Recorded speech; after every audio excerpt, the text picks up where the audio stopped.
This is an official announcement from the Podcast Tonight Awards. Your favourite show that you're listening to right now has been officially nominated for a Podcast Tonight Award. But the power is in your hands. Amongst other categories, this show is in the running for the prestigious Listener's Choice Award, and they need your vote to win. You can show your support and help them get the recognition they deserve. The link to vote is in their show notes and bio. Go now and make your voice heard. This has been a message from Podcast Tonight, celebrating the best in audio. Coming to you from the Freedom Federal Credit Union Studios, Harford County Living presents Conversations with Rich Bennett. Slow pitch or fast pitch?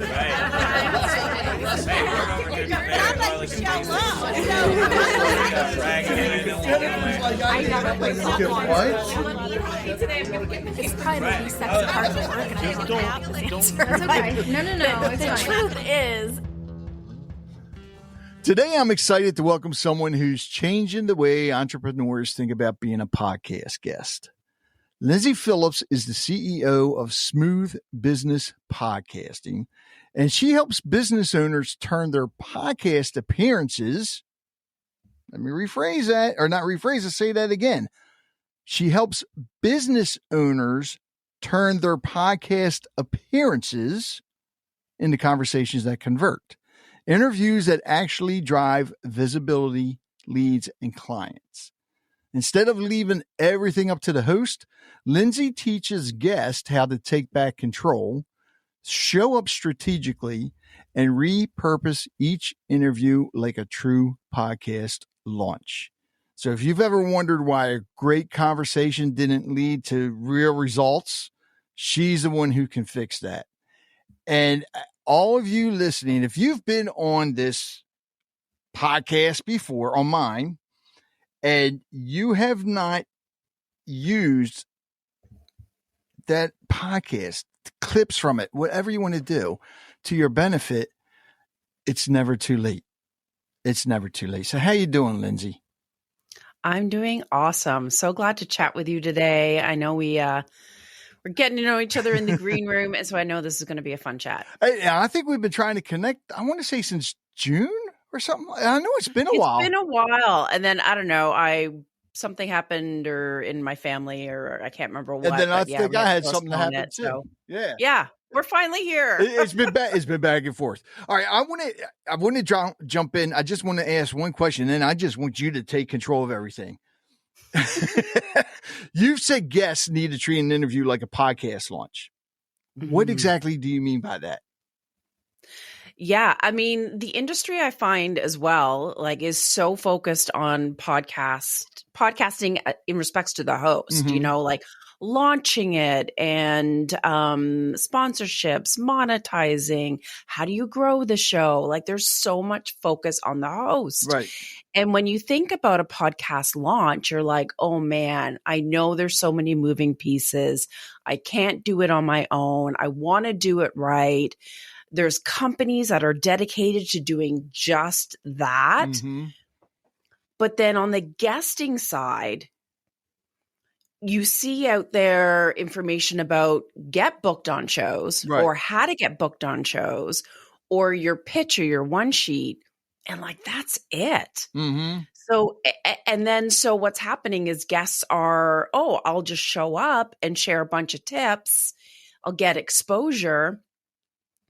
And that's magically going to bring me results.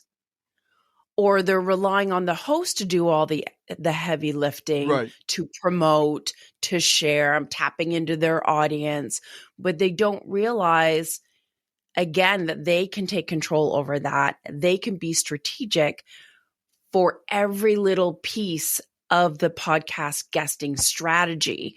And so they don't really think about it or break it down into the before, your right, foundation, the conversation, the what you do afterwards, collaborating, repurposing.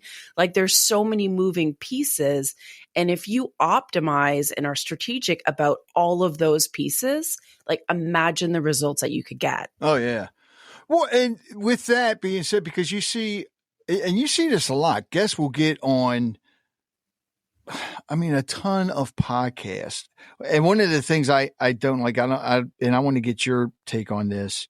And you'll see where the guest will submit questions that they're ready to answer.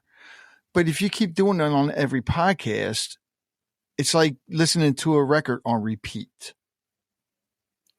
So what's your take on that? Because I personally don't like that. I'd rather come up with my own questions, and I want the open-ended questions to where it's the guest.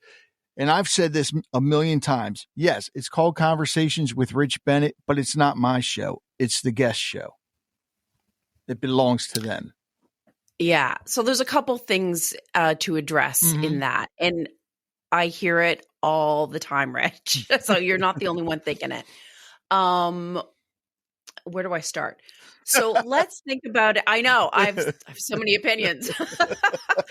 So I'm going to look at it from first the host perspective.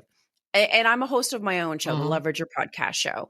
And so I tell the guests and prompt them in my form to give me questions. Okay. And from a host perspective, like, I don't know your expertise inside out. You do.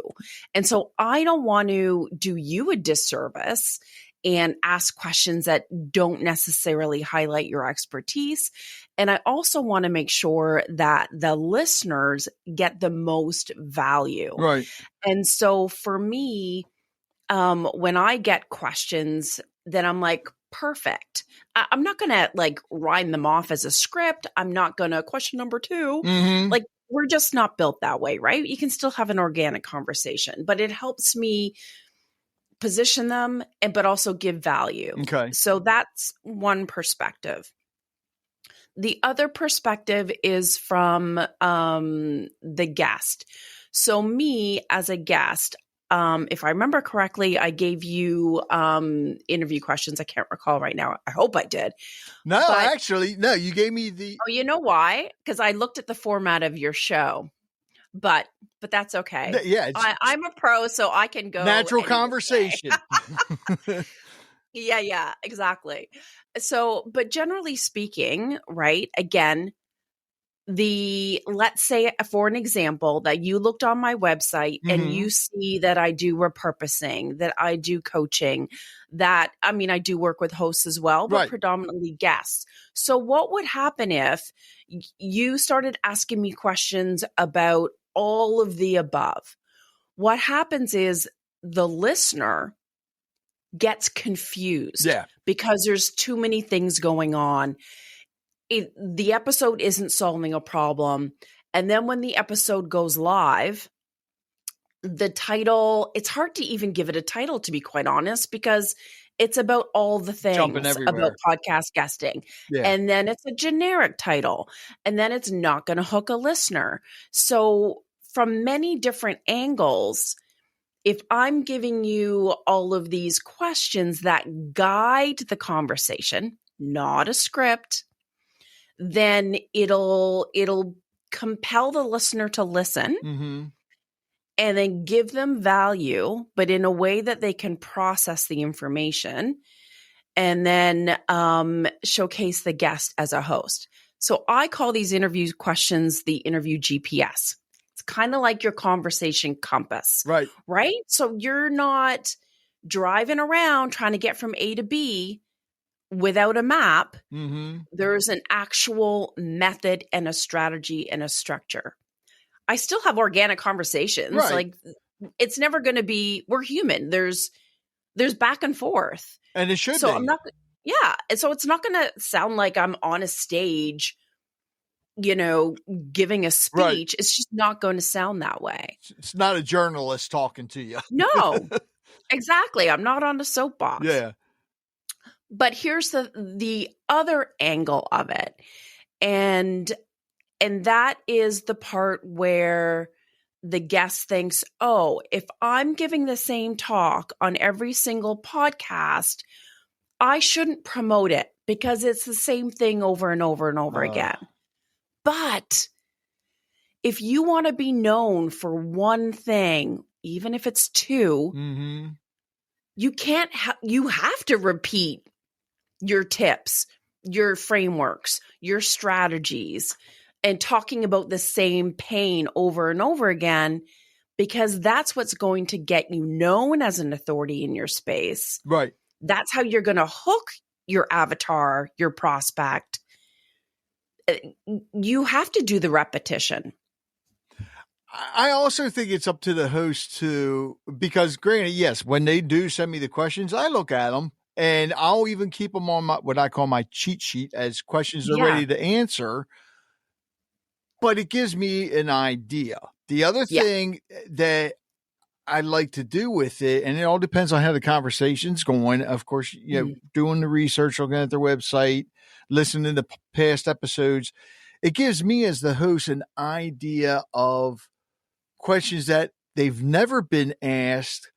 However, it could either help build the brand of their business or the brand of themselves as well. Because, I mean, let's face it, every business has a face. And if people know that person, they're going to, believe in the business more and more. So I do think you do see some hosts will not do that. They'll just take those questions and go right down. And that feels so stiff. Yes. Yeah.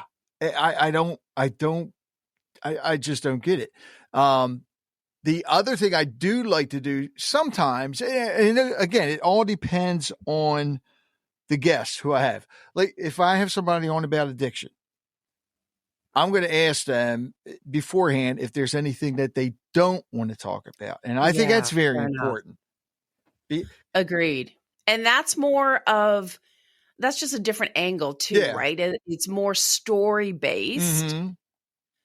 And just sharing their journey and their story. That's different than business, where people are more expecting some takeaways. And everyone listens to podcasts for different reasons, right? Some people, I listen to podcasts, not the stories. I listen to podcasts to get like actionable tips. That's just me. Everybody is different, and every podcast is different. Oh yeah. I mean, I'm the same way. I listen to, oh my God, all kinds of different types of podcasts. That's just, when you're in the field, you do. And I'm sorry, if you're a podcast host and you're not listening to the podcast, why are you podcasting? That's just me. So when did you actually realize that a lot of guests were actually leaving opportunities and especially money on the table? 100%.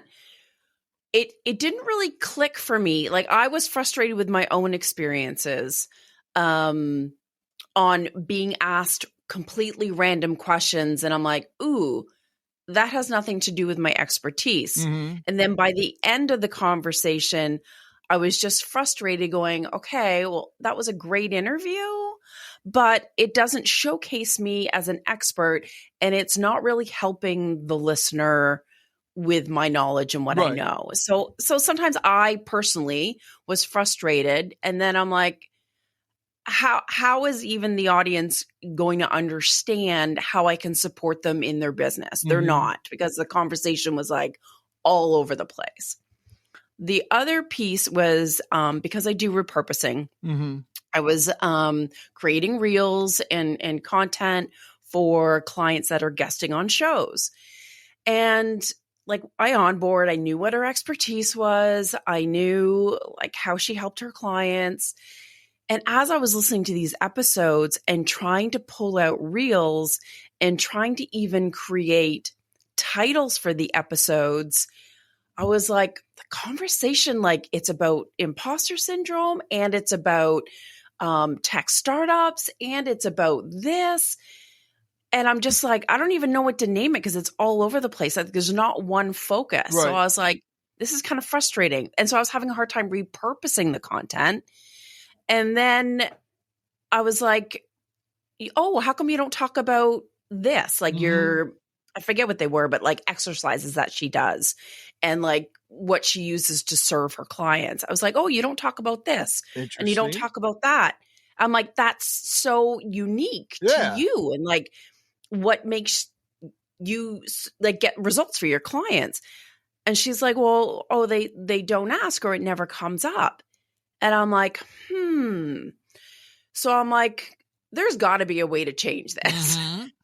And so that's when I was like, no, you need a specific, I call it billboard ready topic, because your topic is your billboard to get you hooked, booked, and heard, right? It piques the host to book you, and it piques the listener, because often that ends up being the title of the episode. And so we created specific topics that were, I call it the bridge to profit. It was the conversation is the bridge between the audience's pain and your offer. So the conversation has to be something specific. Right. So I can't think of a title right now, but like, instead of like, for me, my topic was like how content marketing can grow your business. I'm like, how boring is that? It's so generic. Yeah. Right. And honestly, I wasn't getting booked on shows. I even booked a podcast booking agency. And so I learned the hard way that you had to be more specific. Mm-hmm. So I changed my topic. Again, I don't remember it exactly, but it was like 3 social media strategies that will get you leads and clients without overwhelm. So and then the audience knows what's in it for them. So anyway, so I created the topics, and then I created the interview GPS and specific interview questions for that specific topic. So it guides the host to talk about it in a certain way. Right. And then we mapped out her talking points so that she could talk about what she did in a way that wasn't salesy, but the audience understood how she helped and worked with her clients. And so much more impactful, and made her stand apart from any other leadership coach that was out there, because she was talking about it in a different way. And so the way you have the conversation and guide that conversation is so different and more intentional, with your offers in mind and the audience's pain in mind. Because the audience has to be like, what's in it for me, right? Exactly. All right. So with that, because, and you're right, the host will just keep going and we're going to ask the right questions. And when you said the exercise part, I'm just shocked that she wasn't able to talk about that. And I do believe that the guest needs to, how can I say this? Take control without hijacking the show. Does that make sense? Yeah. So how does a guest actually do that without, excuse my language, but without pissing the host off? Totally. Because I know. And that's the thing. Let's face it, there are hosts out there that it's all about them. And it's the host that has that power to hit publish and publish that episode. So how does one go about doing that without pissing the host off? I know, without being totally rude. Yeah. Because it is awkward. There's a couple of ways. Yeah. So in the interview questions, as an example, let's say one of the interview questions was, what are the top 3 reasons that guests, or what are the top 3 reasons that guests leave money on the table when they're doing their interviews? Mm-hmm. You know then that there are 3. So I'm talking about one of the mistakes, blah, blah, blah. You as a human, we don't like leaving open loops. Right. So there's 2 others that I'm going to share. You're less likely to go rogue and ask random questions because you don't want to leave your audience hanging and not hearing the other 2. So it's kind of using that, our human nature, and just phrasing the question in a way that the host they just won't go off on tangents. They'll keep it on track because they don't want to sabotage the episode and the listeners. Right. So that's one trick. The other one is, I call them redirection statements, for lack of better terms, but it's giving these statements where That's a great question. I've done that before. Let me just backtrack a little bit to give your audience an overview so that they really understand the why. Yeah. So you're acknowledging it, right? But you're just saying, I just need to, let's go back to this for a minute because otherwise your audience won't understand the next thing I say. Okay. So if you have all these like redirection statements in your back pocket, it's super easy and it just feels natural. That's smart. That's smart. And the other thing, because granted, that has happened to me before. I tend to see squirrels sometimes. But I mean, I'll be talking, and especially if I have one of my co-hosts who also sees squirrels, it can go every which, way. But I love that when the guest has, I want to say what you call it, the back pocket. Yeah, like your redirection statement in your back pocket. Yeah. I love that. And one of my favorite things that a guest has done, several guests have done with me is, do you mind if I share a story with you? Do you mind if yeah, that's why you're here. Please do it. I know. Please do it. Yes. But there's a lot of guests that don't know how to do that. Yeah. And they need you. Yeah. And it's just a matter of a few little tricks or a few little statements. Yeah. And when you know the interview questions ahead of time, when you know what your talking points are, you have the conversation structured in your head into little bite-sized chunks. So it's easy to have that prompt to know what to say. Right. So you're always going to be clear versus winging it, and you're going to sound much more confident in the conversation, which really helps. Do you feel, and I've said this a lot, I do believe that podcasting is the new way of networking. Yes. Do you feel like a lot of entrepreneurs and business owners, for some reason, don't see that? I think part of it is they're scared of it. Yeah.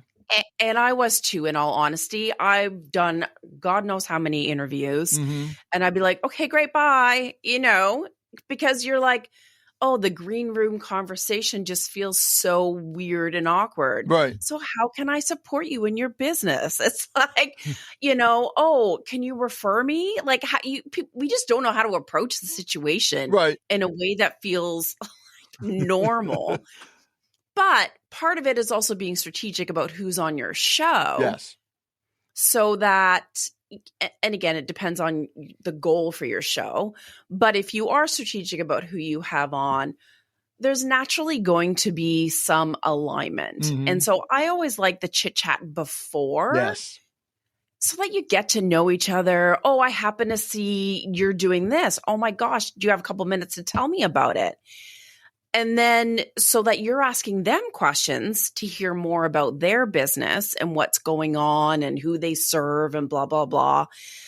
And then, maybe after in the green room, you can have just a natural conversation. Hey, I was thinking about that program that you did. I think that would be really useful for this person I know. And also just think of like what is one way that you can help them? Is there someone that you can introduce them to? Is there another show that that you've been on? Because they're naturally going to want to reciprocate, and you'll make a bigger impact if you're serving versus what can I get? Yeah. I see that with authors a lot. I mean, I talk to a lot of authors, and I always tell them you need to get on what I like to call the podcast circuit and guest on all these different podcasts and promote your book. Don't focus 100%. On just one area. Yeah. And I've seen a couple of people I suggested that to do it. And now, especially one guy that's local here, Damien, I told him, I said, dude, you need to get on other podcasts, tell your story, promote your book. Yeah. Now he's writing his second book. Now I think he just started his own podcast as well. Oh, cool. But he's out there. He's doing everything. He bought the equipment so he could do it virtually. Yeah. And it's making a difference. It's making a big difference. And really, like when people are having a conversation with us, even if they're new to your podcast or not, they feel like they're getting to know us as people. Yeah. And especially, I love the video part of podcasts because you can see their facial expressions, Mhm. their movements. And so you get that know, like, and trust factor so much faster. Yeah. And because I'm on your show, people feel like I've been vetted. And so they're more likely to trust me. Mhm. And you just elevate that level of credibility, again, that much faster than reaching someone out of the blue on LinkedIn. And the other thing, and we talked about this in the green room, it's a lot of hosts will have you back on again. Yeah. Because, well, let's face it, if you're a business owner, business has changed throughout the years. I mean, I look at, I'm going to say roofers. It used to be, let's say 30 years ago, they were just putting the shingles on and gutters. Now they're doing solar shingles. Well, you need to go back on. You need to talk about that. Yes. Things change throughout the years. Look how technology has changed alone. Oh my God. It's mind-boggling. Yeah. I mean, you need to get out there and do it. Now, with the repurposing part, and this is where businesses need to come to you, because you'll hear a lot of business owners, or let's just say businesses in general, will not have somebody on hand to do that personal stuff, to repurpose episodes, whether new or old, that they've been on. Explain how important it is, even, let's say, like this episode right now that we're recording, how important it is to repurpose this. But let's say you were on 10 years ago, and how important it is still. As long as your content is evergreen and you're still like, let's say I change my business tomorrow and I'm doing Facebook ads. I wouldn't, God. But let's just say, then I wouldn't want to repurpose those interviews again, because it wouldn't do my business any service, because I'm not doing that service anymore. Right. You know what I mean? So you want to make sure that you're thinking about the content strategically. Will it attract clients for the offers that I'm doing now? But a really cool tip is 100% you can repurpose any of the podcast episodes that you've done in the past, even if it's a few years ago, as long as you're still doing that business and it's still viable. But I've even, for my clients, repurposed a past episode that we've already pushed and promoted out there. But I've looked at it through a different lens, and I took out different clips and different quotes in order to help them promote a webinar they were doing. Smart. So then they didn't have to create new content. Right. They already had stuff that was that topic. I just positioned it differently when I did the reels and the quotes and what have you to help promote that webinar, summit, whatever the heck it is. So looking at it, that you can use it so many different ways. You've got a new lead magnet and you've got a back episode that relates to that topic. Use those reels to showcase your new lead magnet that you have out there. When it comes to the repurposing part, do you find with any of your guests that they have a hard time getting the files from the host, because the host, there are a lot of hosts out there. They're like, well, no, you're not getting the content because it's not going to give me downloads. Whereas me, if somebody asks for the files, I'm excited. First of all, it's like, Same. Oh my God, yes, take them, do whatever you want with it. I don't worry about downloads. No. I'm worried about you and your business and building it up. So if a guest approaches a host for that, what's the best way? Because there are some hosts out there that are just, I'm going to say protective. All right. Okay. Protective is a better word than Nimrods. Okay.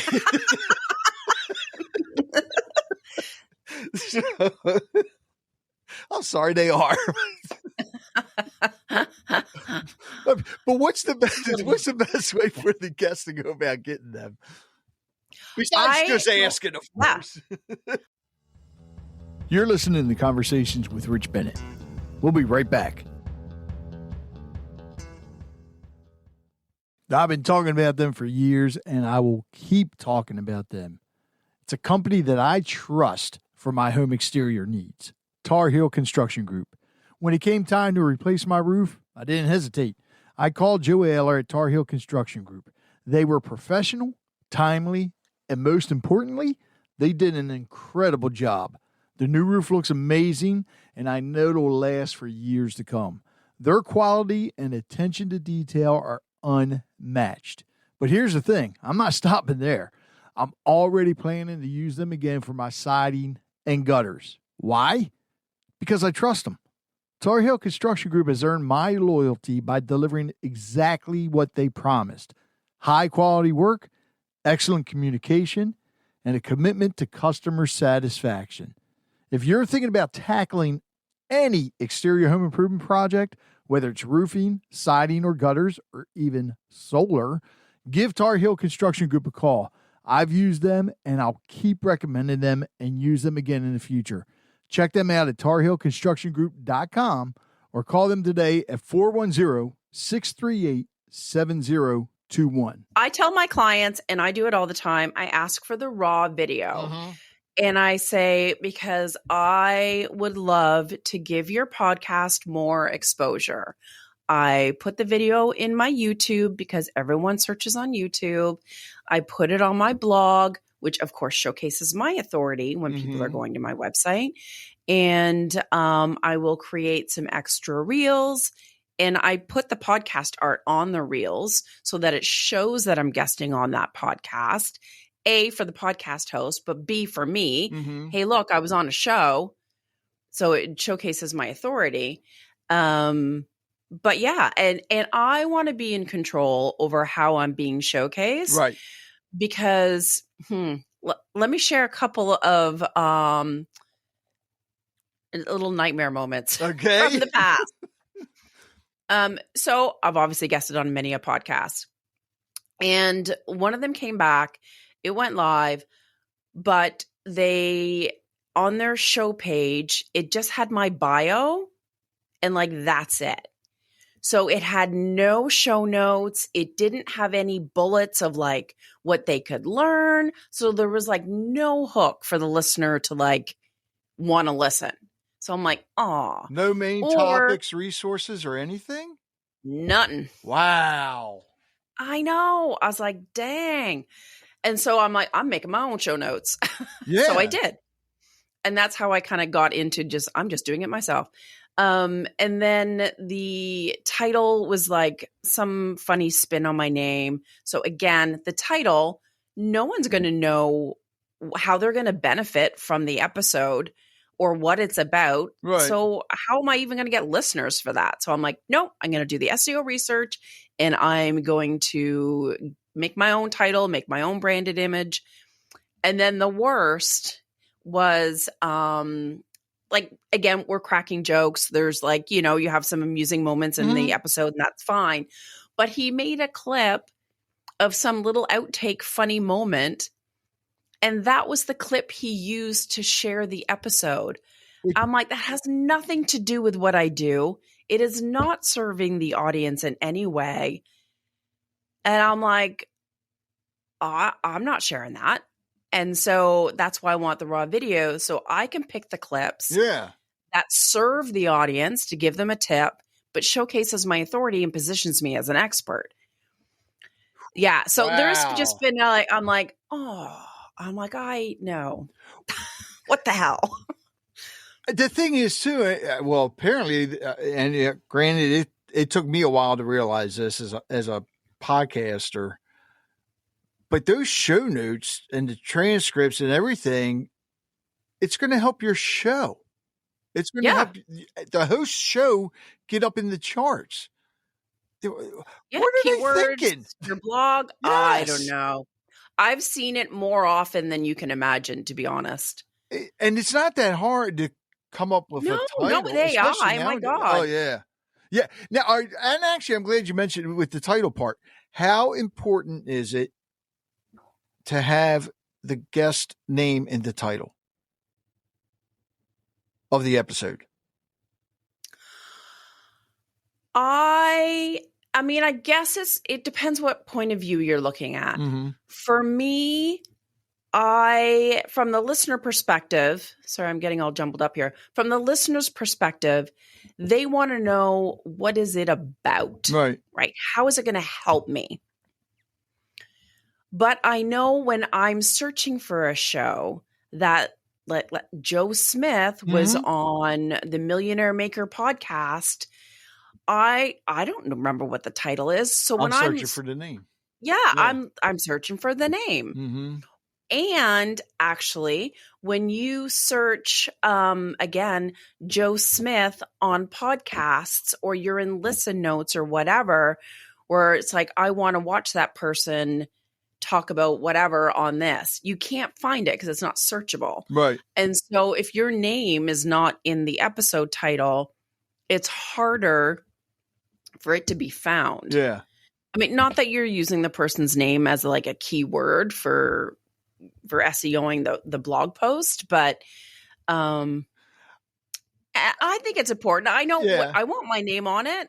Well, As a guest. I find, even as a host, and granted, for years when I started, I wasn't doing that. I mean, I was learning still. But I do it now. I mean, granted, this may not be the title, but I think it would be important, to have it like Lyndsay Phillips teaches how, explains how to be the perfect guest on a show or podcast or whatever, but I think the name is important to have out there because let's face it, again, it's with the branding. You're building your brand, your name, your face is your brand. With the video part, as far as repurposing, what about if the podcast is strictly audio? Not many people do that anymore. I've only ever been on one podcast where it was just audio in the past 2 years. Okay. Would I go on a show that was only audio? Yes, I would. But it does make it awkward to repurpose. Because I'm like, I want to put it in YouTube. I want to make the reels. It's videos. Right. Clips that you're able to use in Instagram and shorts and what have you to get in front of more people that aren't already following you. I think it's crazy when people don't use the video. Well, I just don't get it. And like with me right now, the only time I do videos like this, if we're recording virtually, only because when I record in person, well, there's no internet where we record there. And I don't have all the camera set up yet. Different. Plus I have a tendency to break cameras. I only have a face for audio, but again, this, like you said, with the reels and everything, this is what I use. What we're doing right here. This is what I use, and it does make a difference. Will people always go to the podcast episode? No. Is your message getting out there? Yes. And that's the important thing. Yes. And to me, I'm like, I like seeing people's faces. Yes. I prefer, actually, I'm weird this way, I prefer to watch the video than listen with earbuds. Mm-hmm. I don't know. I like to see the human interaction. I like to see smiles on their face, their personality. I just prefer that. And if you're not putting videos in YouTube, you are missing out on so many more listeners and watchers and people that are coming into your world. Oh yeah, I know. I got to get back into doing that. I need an assistant. Don't we all? It's crazy. I mean, I'm doing the TikTok. I do TikTok Reels, the Facebook. Is Facebook Reels and Instagram Reels the same thing? Yeah. Even though it's two different platforms, but and I was doing the YouTube shorts for a bit. I need to get back to doing them. One of the things, this is one of my plans for 2026. And Lyndsay, if I don't do it, You're the only person I've told this to so far. You have permission to fly down from Toronto and fly to Baltimore. Smack you upside the head. Smack me upside the head, put a boot up my tail, whatever. Even if it's just like what we're doing here, there's no reason why I can't put that full episode on YouTube. And that's one of the things I'm going to start doing in 2026 with these. The ones you that just have to add it to your process. Yes. Yeah. I know. It's funny. I told my wife the other day, I said, I don't know how I keep falling behind. I'm working more now than when I was selling cars. And back then I was working 60 to 80 hours a week. Oof. But I found myself working 7 days a week between doing the podcast and my good news website. And I told her, I said, I need to structure everything better. I need to, on my calendar, I have, the only thing on my calendar is my recordings. That's it. I need to start putting, all right, take a time here for time editing. blocks. Yes. That's what I do. Yell at me then. If you don't see it, in 2026, all righty. Yeah, you give me I'll crack my whip. Yes. Give me a hard time because it definitely needs to be done. God, I'm getting myself in trouble already, aren't I? So with all the actually, how come you don't, because you work with guests and host, but you don't have an agency where you're getting guests booked though, right? No, I don't. Why not? Nor do I want to. Okay, never mind. Yeah. I don't know why I don't want to. I just feel really strong about it. I feel like it's its own beast. Yeah. And I don't know why. I just really don't. Okay. I don't have any logical explanation for you. I'm sorry. That's okay. That's okay. All right. So I want to talk about, because there's an article that you wrote called "Stop Guesting and Hoping: How to Turn Interviews into Real Results" on Pod News. How did that come about? I look at Pod News every day. So do I. Okay. I love it. You'll actually, I read it every week. I'm actually part of the Professional Podcasters Association. Mm-hmm. So it's an association for those that are working within the industry, and they partner with Pod News. And so I was able to get an article to submit for that, which was awesome. All right. I know I'm going off subject here, but I think and that's really basically for host, right? The Podcast Professional Association, not for guests. Anyone. Oh, really? So anyone in the podcasting industry that serves podcasters. I forget what their the nitty gritty is, but yeah. How long you been with them? Less than a year. Okay. And the other reason I think I remember when they started up, I don't think they've been around that long. I want to say a couple of years, maybe at the most. A couple of years. But I remember getting emails from them. And of course, my first take was, okay, this is something brand new. I don't want to dish out money. But now I know, I think Dave Jackson's a part of it. I mean, you got a lot of top podcasters that are part of it. Has it helped you as far as really? I like talking shop with other people in the industry. And so you're able to, in a safe place, spitball a couple of ideas. What do you think of this? And it's there's so many areas of the podcasting world, right? And I'm not an expert on all of them, nor do I wish to be. And so you get to hear behind the scenes stuff and what's trending and what's happening and what's going on, boots on the ground kind of a thing. In producing, in the advertising, in monetizing, in all these different elements that I don't necessarily see every day, but I like to be in the know and know what's going on. And just the connections and so it's worth it. It's worth joining. 100%. Good. And it's $250 a year, whip-de-doo.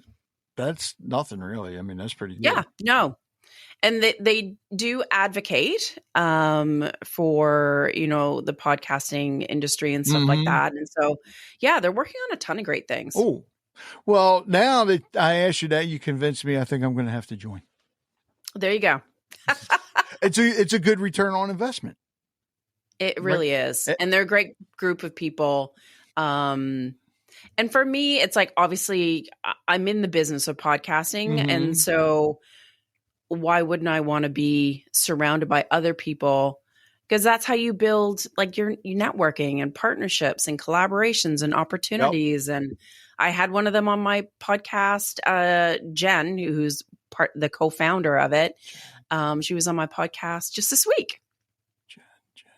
Jen Tropek. Oh, yeah. Okay. Yeah. Okay. Now I know who you're talking about. Yeah. Salad with a Side of Fries is her podcast. You also had actually one of my mentors on. He doesn't realize he's one of my mentors. There's when it comes to podcasting, there's really 3 mentors that I have. Yeah, and I say mentors because I learned a lot from listening to them. Alex is one, San Filippo. Dave Jackson's another one. And I always want to say Daniel Day-Lewis, but that's the actor. Yes. Daniel J. Lewis. But you recently had him on too, didn't you? I did. Yeah. Talking about podcast engagement. Yes. And I love it. He has a tool, Podgagement, Yep. I think is his tool. Yeah, it's really cool. Oh, I love that. Yeah, he's such a sweet guy. And he's in the PPA, the association as well.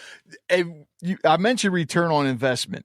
So explain to the listeners that should be guests on podcasts, especially if they're an entrepreneur or own a business or even higher up in the business, how good a return on investment is on being a guest on a podcast.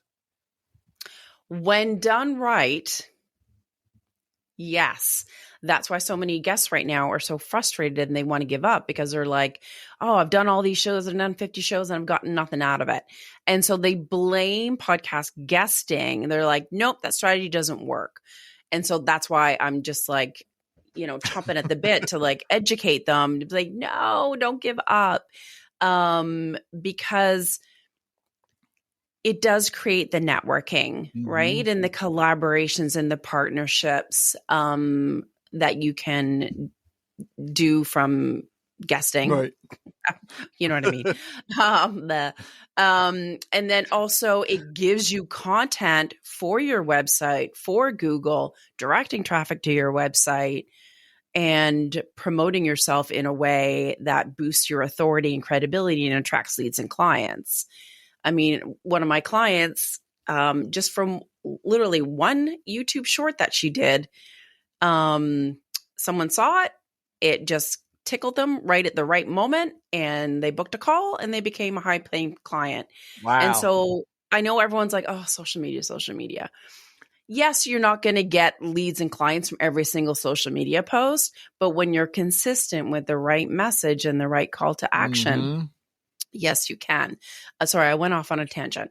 So the repurposing is such a huge element. And as I mentioned earlier, you can even use it to promote webinars and campaigns that you're doing.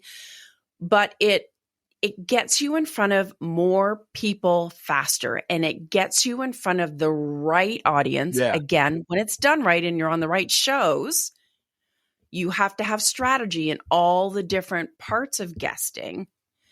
And then with the conversation, again, making sure that your conversation is a bridge to profits.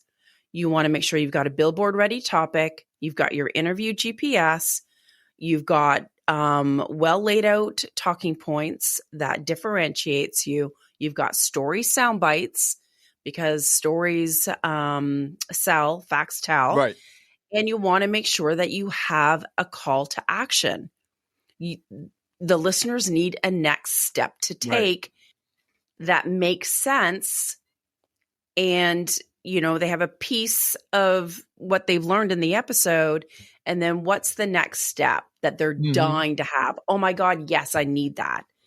And there's, again, ways to make those call to actions and ways to share it. So there's all those pieces of strategy. I mean, what other strategy will give you content, authority, leads, clients, visibility opportunities, and collaboration opportunities and referrals? Like none. With the repurposing and posting on social media, and I've seen a lot of guests do this. They'll go on a podcast and they'll post the reels or whatever. It's like they do it real heavy for like a couple days, and then all of a sudden it's like they forget about it. They don't post it anymore. How often let's say they go on a podcast and then they don't go on another podcast for, let's say, 3 months. How often should they post between that time? Because, I mean, let's face it, like an hour show, there's a lot of reels you can get from that. Yes. It depends what you're doing. Like for me, I've got my own podcast. Right. And so because I am doing more guesting, I actually change the cadence to every 2 weeks so that I have the right marketing bandwidth to showcase the shows that I'm guesting on. Okay. But I'm not guesting on so many shows that I'm like, I can't keep up and do them justice. But if you don't have a podcast and you are guesting, like have enough so that you have a consistent drip of content. Make it your own podcast in a way. Yeah. Like, I mean, if you do have gaps, because it does happen, you can't control when they go live. One, when they do go live, let the host know, I will share this now, but I'm going to repurpose it and make more content, but I can't share that for another few weeks because of what I have going on in my marketing strategy. And they'll understand. And so that way, at least they're not feeling like, you're left them high and dry. And then don't feel like you're, oh my God, I have to get all of this out tomorrow. Like you don't. So just like take a breather. And then the other point is if you do have these big gaps, think about the shows that you have guested on. So let's say, for instance, we've talked about a lot of things today. Let's say I'm just talking about the interview GPS. I could easily do a 3-minute video, 4-minute video on just that one tiny piece, put that in YouTube, create a couple of reels from it, and that'll fill a gap. And I'm not creating something from scratch. I'm not, sure, it's a new video that I'm putting out, but it's not old content. Right. I'm just reframing it, dishing it out in a different way. So kind of like think outside the box. I've even created a carousel from an episode I guested on. And then with that carousel, I think it was like, 8 reasons, blah, blah, blah. I don't remember. And then I did a video on 8 reasons to blah, blah, blah. And so I actually used that carousel to create a script for a video, put that video in YouTube, and then created other little reels from it. Brilliant. No one knows it's all from the same. Yeah. No one knows. Yeah, but I mean, that's all part of repurposing. Yeah. Something else you said there, that do you feel that there are some people that guest too many times on too many shows? In a short period of time, I should say. Yes, I do. Okay. That to me is where they feel like it's all on the host. It's all me. I'm tapping into their audience. They're going to get me all of this exposure. I don't have to do a thing. Almost They're like not an ego thinking thing. About it. What's that? Almost like an ego thing. In a way. I think they just, a little bit, or like what they can get out of it. Yeah. I don't think they're not thinking about it in a holistic way, and they're not thinking about it on all the strategies involved. They're not thinking about the content. They're not thinking about how to leverage it, and they're not thinking about the relationship necessarily with the host. Right. And they just feel like being on the show is like the one and done thing. Whereas like you don't have to be on 100 shows when you have just released your new book. I mean, you could, but I'm like, ooh, that's a lot. You're going to burn yourself out. Yeah. How about being very strategic and specific about what kinds of shows that you're on and really leveraging it and building on those relationships that you have with those people? Yeah. Yeah. I think a lot of guests miss that. They'll get on any and it goes both ways. They'll get on any podcast they can and host, even if a podcast has been hosting for a long time, will grab whatever guest they can. You can't. Yeah. I mean, and I'm sure you see it as a host. I'm sure you get hundreds of emails all the time. Oh, yeah. People that want to come on. And it's like, okay. I get pitches from fertility, like real estate investing, like, oh I'm my like, God. what? Yeah. Do you even look at my show? It's so many. Oh, it's crazy. It's of course, I hate it when they come through. There's no link. There's nothing. And if it comes from a Gmail address, delete. I don't like that either. Yeah. They're just like, getting them out. For those of Don't you get me listening started. that did not see, Lyndsay was just making it rain, making the money rain. Yes, they're like just whipping out the pitches left, right, and center. It's All right. So actually something very important. Tell everybody how they can find you so they can use your services. Yeah, they can go to smoothbusinesspodcasting.com. And if they want a more in-depth guide on how to craft conversations that convert, they can go to leverageyourpodcast.com/clients. And that is going from crickets to clients, 5 shifts for podcast guest interviews to turn them into real results. Sometimes that mindset shift and not realizing the things that you're doing that are leaving money on the table. And then once you understand it, it's like, and then you can be more strategic and get better results. All right, wait a minute. I'm lost. You said smoothbusinesspodcast.com? Podcasting, yep, .com is the main website. Okay, because I'm on smoothbusinessgrowth.com. It redirects. I knew that. I was just testing you. Okay. Seeing you passed. So many URLs. But to get the guide, they can go to leverageyourpodcast.com/clients though to get that guide. So before I get to my last question, is there anything you would like to add? I could talk to you for another hour or two, but let's leave that for another episode. It is my favorite topic. Oh, mine too. Yeah. For guests is just think about every little piece, every asset of your podcast guesting strategy. How can you make it more intentional and make sure that it's leading to your offers in a non-salesy way? All right, this is going to be interesting because what I have my guests pick a number between 1 and 100, which is going to determine the last question that I ask. Oh my! Okay. But here's the wild thing about this. I'm going to say probably 98% of the questions that have been picked somehow or another align with what we've been talking about. Ooh. Yeah, so this is going to be interesting. Yeah, this is going to be interesting if it does. So pick a number between 1 and 100. I will say 24. Well, okay. Why 24? I was going to say 4, and then I'm like, everyone always picks between 1 and 10. So maybe I should do 24. This, you know what? I think this aligns. But now I'm curious what 4 was. All right. Hold on. Now I'm going to go to 4. Let me see 4. Which one's better? You know what? I'll ask them both. Okay. All right. So number 4 first.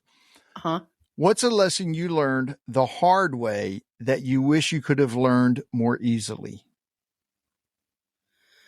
Systems and processes. I grew my business too fast and like things were slipping through the cracks. I was burnt out, burning the candles at both ends. And it's like, you need to build the systems before the growth, so that you don't crash and burn. Wow. Okay. So 24 then. Okay. I think this aligns with it. We talked about this in the green room a little bit about, education, especially how this is my education since I dropped out of high school. Oh, yeah, That's how yeah. I'm learning. So what's something you've come to appreciate more as you've gotten older? Ooh.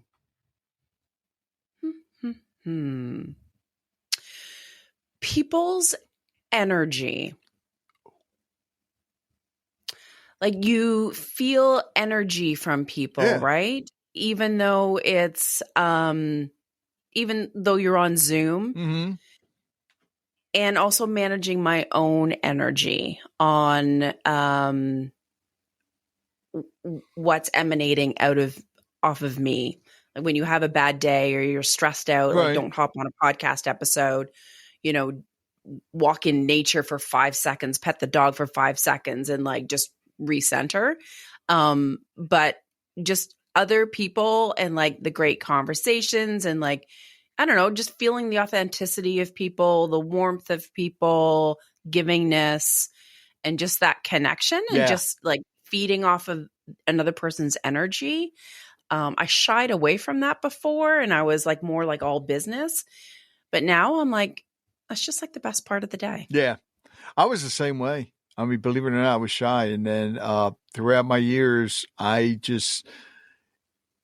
learned to talk to people. Let me rephrase that. I've learned to talk with people, not talk to them. I've learned to talk with people and get away from the negative stuff and just stay more positive. I can't even tell you the last time I watched the news. I don't want to. I don't like it either. Yeah. My dad yells at me for it. It's irresponsible to watch it. Not watch it. Like, no, it'll give me nightmares. It does. Well, I don't know about nightmares, but it will give you bad dreams. Because if there's, I don't like that. They say the same thing. Like if you're on your phone or computer, if there's something negative that you watched, it just stays in your mind. If I could just convince my daughter about that. Lyndsay, I want to thank you so much. This was so fun. I had a blast. And like I said, you have to come on again because I would love to talk to you about as far as the podcast host goes and the other services that you offer, because there's other services that you offer that I know we could talk about, the podcast services. So the door's open. Whenever you're ready, just let me know. Yeah. I'm in. I'm in like Flynn. Lyndsay, thanks so much. Thank you for listening to Conversations with Rich Bennett. I hope you enjoyed today's episode and learned something from it as I did. If you'd like to hear more conversations like this, be sure to subscribe to the podcast so you never miss an episode. And if you have a moment, I'd love it if you could leave a review. It helps us reach more listeners and share more incredible stories. Don't forget to connect with us on social media or visit our website at conversationswithrichbennett.com for updates, giveaways, and more. Until next time, take care, be kind, and keep the conversations going. It takes a lot to put a podcast together. And my sponsors help out a lot, but I also have some supporters that actually help me when it comes to the editing software, the hosting, and so forth. There's a lot that goes into putting this together. So I want to thank them. And if you can, please visit their websites, visit their businesses, support them however you can. So please visit the following. Full Circle Boards. Nobody does charcuterie like Full Circle Boards. Visit them at fullcircleboards.com. Sincerely Sawyer Photography. Live in the moment. They'll capture it. Visit them at sincerelysawyer.com. The Joppatown Lions Club. Serving the community since 1965. Visit them at joppatownlionsclub.org. And don't forget the E at the end of Joppatown because they're extraordinary.